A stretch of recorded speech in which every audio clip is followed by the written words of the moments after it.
کیا یہی شیب ابی طالب میں نہیں ہوا؟ صبر کے آگے سب کچھ ہار گیا. یہ وہی حدیبیہ جہاں تلوار نکلی تھی، جہاں یہ کہا گیا تھا کہ یہ آپ کو رسول ماننے سے انکاری ہیں. کیا ہوا؟ فتح مکہ کا سبب بنا. اور فتح مکہ دنیا کی سب سے بڑی فتح جہاں خون کا ایک قطرہ تک نہیں بہتا. سبحان اللہ. اور آج ہم میں کسی کے پاس تھوڑی سی پاور آ جائے ڈاکٹر صاحب، تو ہم کیا سمجھتے ہیں کہ ہم نے زمانہ خرید لیا ہے. بہت سی بات. اور میرے نبی حضرت محمد مصطفیٰ صلی اللہ علیہ وآلہ وسلم آپ بطور فاتح جب داخل ہوتے ہیں تو عام معافی کا اعلان کرتے ہیں. وہ جو ایمان لے آئے معافی، وہ جو دروازہ بند کر لے معافی، جو ابو سفیان کے گھر میں پناہ لے لے معافی.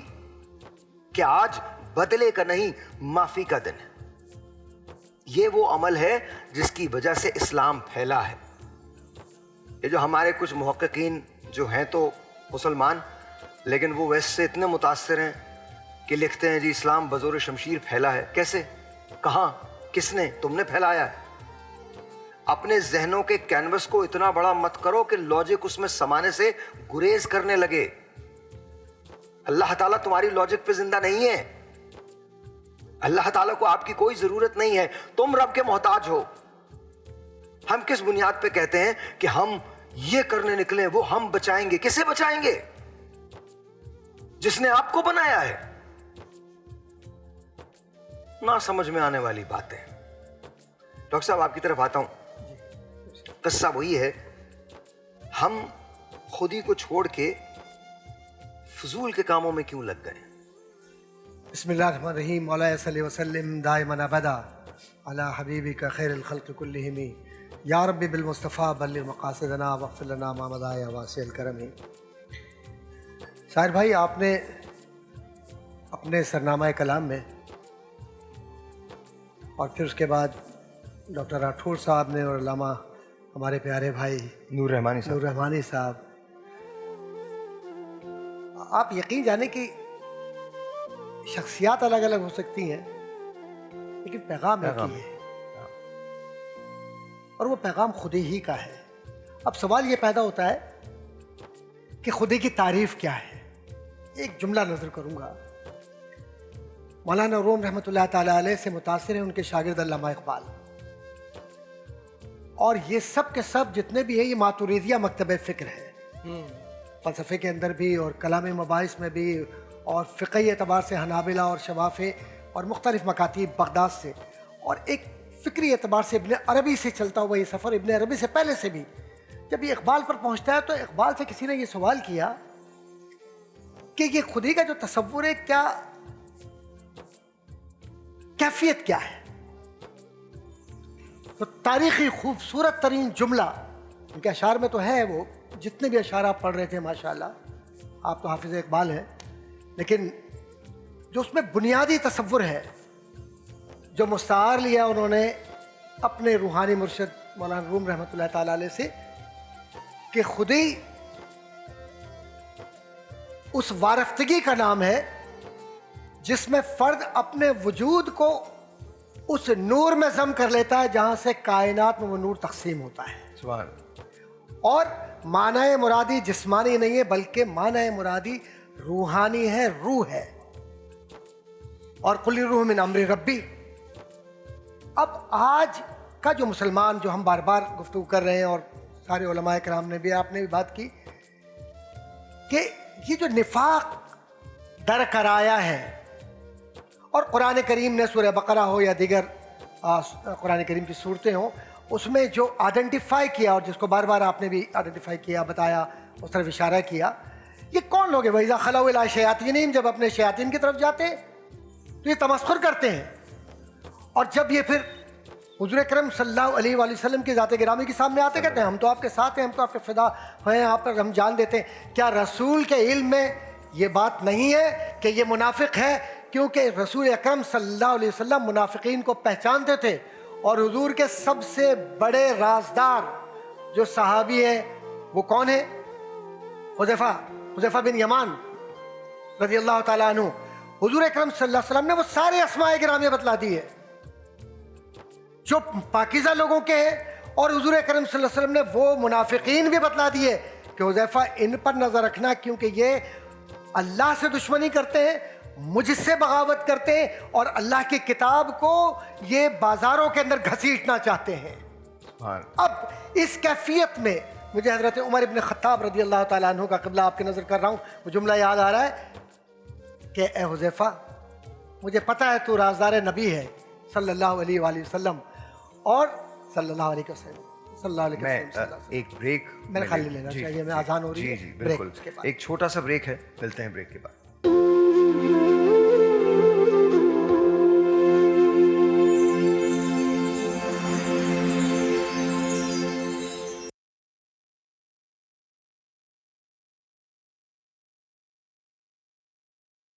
اس سے پہلے کہ میں علامہ صاحب مفتی صاحب کی طرف جاؤں, وہ بات جو تھی منافقین کی وہ تھوڑی سی ذرا پوری کر لیجیے. بڑی کرم نوازی اسماعیل بھائی. معاملہ یہ تھا کہ منافق اتنا خطرناک عنصر اس زمانے میں تھا, عبداللہ ابن ابی سے لے کر تمام جو منافقین تھے, اور ان کی بس ایک ہی خواہش تھی کہ رسول اکرم صلی اللہ علیہ وآلہ وسلم کی ذات گرامی کو کسی طریقے سے بھی نعوذ باللہ من ذالک نعوذ باللہ من ذالک نعوذ باللہ من ذالک کمتر ثابت کیا جائے, یا معاشرے سے ان کو الگ کر دیا جائے, آئسولیٹ کر دیا جائے. یہ ان کی بنیادی خواہش تھی, ان کی پالیسی تھی. کبھی عبداللہ ابن ابی جا کر یہ کہتا ہے کہ جناب یہ تو جو آئے ہجرت کر کے مکے سے مدینے میں, ان کو تو آپ لوگوں نے اپنے وسائل دے دیے, اور نتیجہ یہ نکلا کہ دیکھیں اب یہ ہو رہا ہے. لیکن جو ایمان والیں گے ایسے دل ان کے جڑے ہوئے ہیں کہ ان کے چہروں پر سیماؤں فی وجوہ میں نثر سجود, ان کے پیشانیاں چمکتی ہیں عبادت کی وجہ سے, عشق مصطفیٰ کی وجہ سے. تو میں یہ عرض کر رہا تھا کہ وہ جو منافقین ہیں ان کی مکمل طور پر فہرست یا آگہی حضرت حذیفہ بن یمان کو حضور اکرم صلی اللہ علیہ وسلم نے دی. اب حضرت عمر ابن خطاب رضی اللہ تعالیٰ عنہ یہ پوچھتے ہیں اور یہ کہتے ہیں, مختصر کر رہا ہوں, کہ میں جانتا ہوں کہ حضور اکرم صلی اللہ علیہ وآلہ وسلم نے آپ پر اعتماد کیا اور آپ کو بتلایا. میں یہ نہیں کہہ رہا کہ مجھے آپ یہ بتائیے کہ کون کون منافق ہے, لیکن مجھے اتنا بتا دو عمر کا نام تو کہیں ان میں نہیں ہے. سبحان. کیفیت کیا ہے یہ عشق کی وہ کیفیت ہے کہ انہیں یہ معلوم ہے کہ منافق کے دل میں عشق مصطفیٰ نہیں اتر سکتا کبھی, نہ اس کا چہرے پر کبھی وہ نور آئے گا, نہ کبھی اس کے دل میں وہ بات آئے گی. اچھا, میں صرف اتنا اضافہ کرنا چاہوں گا, یہ ہپوکریسی, یہ ڈوئل اسٹینڈرڈ جسے عرف عام میں منافق یا نفاق کہا جاتا ہے, یہ اتنا سیویئر تھا کہ جس طرح ڈاکٹر صاحب نے بات کی کہ حضرت عمر بن خطاب نے اپنے صاحبزادے حضرت ابن عمر سے کہا کہ میرا جنازہ دیکھتے رہنا, اگر حذیفہ بن یمان شریک ہو جائیں تو مجھے رسول اللہ صلی اللہ علیہ وسلم کے قرب میں دفنا دینا, اور اگر یہ شریک نہ ہو تو پھر مسلمانوں کے عام قبرستان میں دفنا دینا. سبحان. اس حد تک احتیاط تھی قول و فعل کے تضاد میں. ایک ڈاکٹر صاحب ایک بات اور عرض کرتا چلوں, بہت خوبصورت آپ نے بات کی. اس میں ایک بات بہت اہم ہے. اپنے صاحبزادے ابن عمر رضی اللہ تعالیٰ عنہ, جو حضرت عمر ابن خطاب کے صاحبزادے ہیں, ہمیشہ حضرت عمر یہ فرماتے تھے کہ جاؤ جا کر دیکھو جس مسلمان کا انتقال ہوا ہے, اگر حذیفہ بن یمان نماز جنازہ میں ہے تو عمر جائے گا, اور اگر نہیں ہے تو اس کا مقصد ہے کہ منافق ہے, اس کے نماز جنازہ میں شریک نہیں ہو سکتا. میں علامہ صاحب کی طرف آتا ہوں. علامہ صاحب, کیا وجہ کیا ہے؟ ہم قول و فعل میں سبھی سے پوچھ رہا ہوں, آپ کے خیال میں کیا ہماری کور میں یہ چیز شامل ہے کہ تضاد ہو؟ بچپن سے نہیں پڑھایا جاتا, کتابیں جو ہم پڑھتے ہیں اس پہ عمل نہیں کرتے, وجہ کیا ہے؟ کہاں سے بات شروع ہوتی ہے؟ یہ قول و فعل کا تو تضاد ہے نا, یہ ہم بچپن سے کرتے آ رہے ہیں اور سکھا رہے ہیں. اب جب ہمارے یہاں تربیت کی بات ہوتی ہے تو کیا ہوتا ہے کہ جی بچوں کو اچھی تربیت دیجیے, بچوں کو سچ بولنا سکھائیے. ایسا ہے یا نہیں ہے؟ ایسا ہے. ہم اپنے بچوں کو بولتے ہیں بیٹا سچ بولو سچ بولو سچ بولو, خود جھوٹ بول رہے ہیں. نہیں. اب یہ کیا ہے؟ یہ ہم کہتے ہیں, یہ ہمارا قول ہے. بچے کی تربیت قول سے نہیں فعل سے ہوتی ہے. جب 11ویں دن ہمارا دوست دروازے پر آتا ہے نا تو ہم بچوں کو کیا کہتے ہیں؟ بیٹا بول دو پاپا گھر پہ نہیں ہے. بچہ وہ نہیں سیکھتا جو آپ کہتے ہیں, بچہ وہ سیکھتا جو آپ کرتے ہیں. جب آپ نے اپنے گھر کے اندر اتنی چھوٹی سی بات کے اوپر قول و فعل میں تضاد نفاق آ گیا تو پھر آپ معاشرے میں کیسے سمجھتے ہیں کہ نفاق نہیں آئے گا جہاں آپ کا کوئی فائدہ بھی نہیں تھا؟ اچھا, بڑی اچھی بات ہے. آپ صبح صبح جب جائیں نا, اگر 8 بجے نکلیں تو آپ کو اسکول چھوڑتے ہوئے بہت سارے پیرنٹس ملیں گے. وہ یہاں سے لائن توڑتے ہیں, یہاں سے لائن توڑتے ہیں, ادھر سے گھستے ہیں, ادھر سے گھستے ہیں, ادھر سے گھستے ہیں. اب یقین مانیے بچہ یہ سب کچھ دیکھ رہا ہے, جب وہ یہ دیکھتا ہے تو کہتا ہے میرے ماں باپ کر سکتے ہیں تو مجھے تو پھر کرنا لازمی ہے. اچھا ایک چھوٹی سی بات میں آپ کو کہوں گا, ایک انسان ایک ہی فیلڈ میں کامیاب ہو سکتا ہے, 10 میں نہیں ہو سکتا. میرا بچہ یا تو پڑھائی میں ٹاپ کر لے گا, صحیح ہے, یا میرا بچہ تقریر میں کر لے گا, گیم میں کر لے گا, کسی ایک چیز میں کر لے گا, سب چیزوں میں نہیں کر سکتا ایک انسان. لیکن ہم اپنے بچوں کو کیا کہتے ہیں, کچھ بھی کرو تمہیں ٹاپ کرنا ہے. کچھ بھی کا مطلب کیا ہوتا ہے؟ کچھ بھی کا مطلب یہ ہوتا ہے اب صحیح ہو یا غلط ہو تم نے کرنا ہے. جب صحیح اور غلط کی ہم تمیز مٹا دیتے ہیں نا, اب پھر وہ کیا, وہ معاشرے میں آتا ہے, پھر وہ بچہ بڑا ہو کر اس کے ذہن میں کیا ہے, میں نے کامیاب ہونا ہے, کیسے ہونا ہے, کچھ بھی کر لوں. اب وہ کچھ بھی میں کسی حق تلفی ہو جائے, کسی کا مال کھا لوں, کسی کا میں زیادتی کر دوں, میں جھوٹ بولوں, کچھ بھی کروں, میں نے کامیاب ہونا ہے. اچھا والدین جب یہ کہتے ہیں تو ان کا مطلب ہرگز یہ نہیں ہوتا. والدین کا مطلب یہ ہوتا ہے تم محنت کرو, کتنی ہی محنت کرو, اس کے بعد کامیاب ہو. لیکن آپ بالکل درست کہہ رہے ہیں, کہیں نہ کہیں یہ بات اس طرف بھی جا سکتی ہے اور جاتی ہے, کیونکہ وہ بھی کامیاب ہونا چاہتے ہیں, وہ ہر وہ چیز کرتے ہیں جو انہیں نہیں کرنی چاہیے کامیاب ہونے کے لیے. بچہ وہی سیکھ لیتا ہے, وہی اڈاپٹ کرتا ہے. اب میں ایک چھوٹی سی بات کہوں, جیسے ہم پیارے نبی صلی اللہ علیہ وآلہ وسلم کا لقب کیا ہے, صادق اور امین. بالکل. یہ صادق اور امین کا لقب دیا کس نے؟ کیا مسلمانوں نے دیا ہے؟ نہیں دیا. کس نے دیا؟ کافر کہتے تھے. آپ کو صادق کا مطلب سچ بولنے والا. امانت داری کا تعلق فعل سے ہے. نبی نے پہلے کیا کر کے دکھایا؟ پہلے عمل کر کے دکھایا.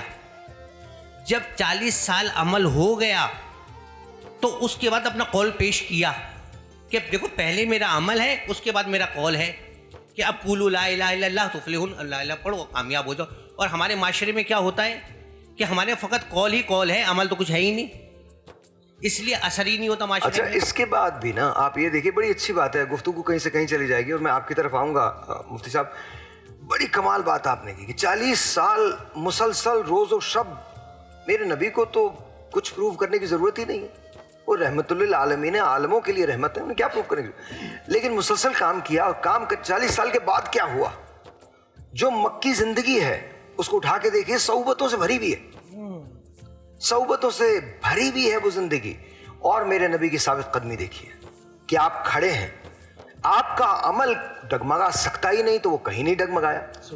حیرت کی بات یہ ہے, اس نبی کے ماننے والے آج اس نبی کی بات کرتے ہیں, بالکل بات کرتے ہیں, بٹ کیا اس کے پیچھے کھڑے ہوتے ہیں؟ علامہ اقبال نے جب شکوہ لکھا اور جواب شکوہ لکھا تو بڑی کمال بات ہوئی, اس کے درمیان کچھ سالوں کا فاصلہ ہے. جب شکوہ لکھا تو سبھی دشمن ہو گئے, سب نے کہا یہ آپ نے کیا کر دیا. پھر جواب شکوہ لکھا, اور میں قسم کھا کے کہہ سکتا ہوں اس معاملے میں کہ آپ اگر جواب شکوہ کو پڑھ لیں, اس کا آخری شعر جو ہے وہ آپ کے سارے مسائل کا حل ہے. اس کا جو آخری شعر ہے, آخری شعر کیا ہے کہ محمد سے وفا تو نے, تو ہم اب اللہ تعالیٰ فرما رہے ہیں, یہ جو جواب شکوہ یہ اللہ کا شکوہ ہے بندوں سے, اپنے بندے سے. اس شکوے کا جواب ہے کہ محمد سے وفا تو نے تو ہم تیرے ہیں, یہ جہاں چیز ہے کیا لوح و قلم تیرے. بلکہ اس سے پہلے بھی تو شعر کہا نا کہ قوت عشق سے ہر پست کو بالا کر دے, دہر میں اس میں محمد سے اجال. اس کے باوجود میں آج پھر وہی بات کرتا ہوں اور پھر سے آپ کے پاس آتا ہوں, اس کے باوجود کہ محمد سے بات تو نے تو ہم تیرے ہیں, یہ جہاں چیز کا لوح و قلم تیرے, یہ ہم نے بچپن سے پڑھا ہے. لیکن آج اٹھا کے دیکھ لیجئے جگہ جگہ کون سا ایسا جھوٹا خدا ہے جہاں ہم سجدہ نہیں کرتے. کیوں؟ بڑی بات ہے. کیا وجہ ہے؟ کیوں ڈرتے ہیں ہم؟ ہمارے لیے اللہ, اس کا رسول, اس کی کتاب کافی ہے. کیا آپ سے گواہی نہیں مانگی تھی؟ آپ تھے نہیں, لیکن کیا یہ کہہ نہیں دیا کہ تم میں سے جو یہاں نہیں ہے, وہ لوگ جو یہاں نہیں ہیں ان تک میرا یہ پیغام پہنچا دینا کہ میں نے اپنا کام کر دیا ہے.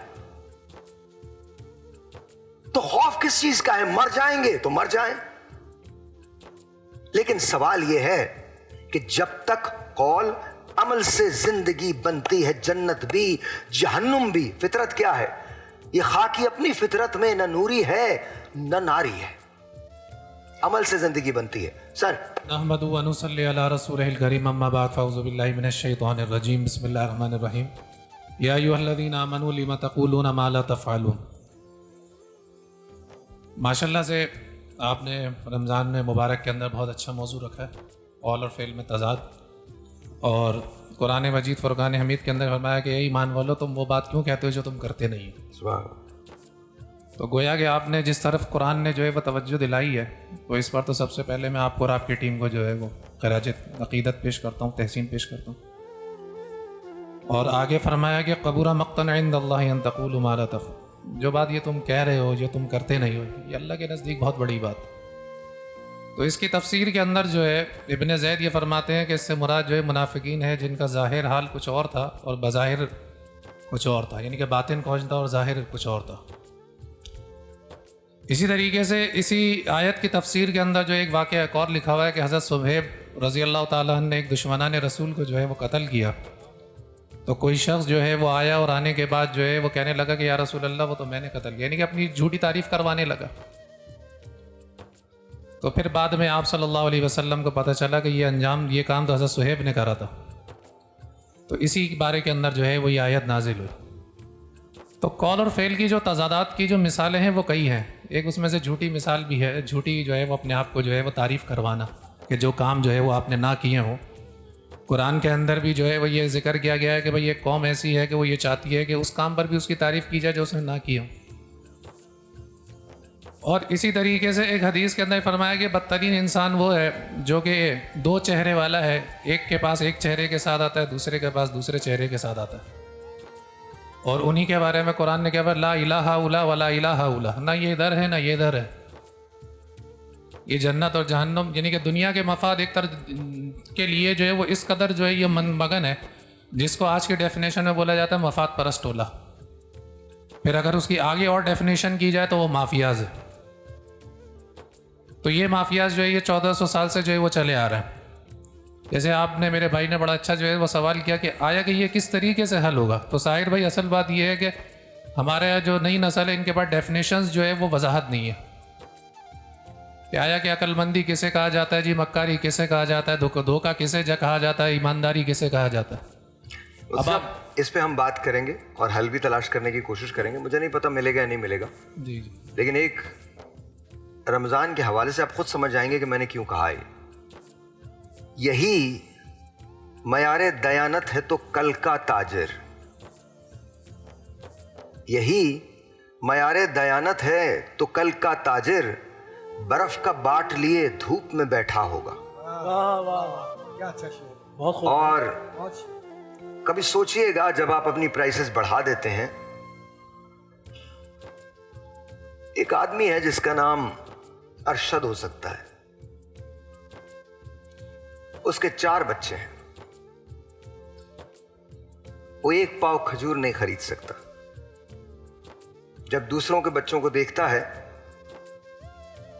تو اس کے دل پہ کیا گزرتی ہوگی. اگر آپ اور میں یہ سمجھے بیٹھے ہیں کہ ہم سے اس کا حساب نہیں ہوگا, یقین جانیے حساب تو ہوگا. کبھی حقوق العباد کی تعریف پڑھ کے دیکھیے گا, ہمسائیگی کے حقوق ہوتے ہیں. بریک لیتے ہیں جی.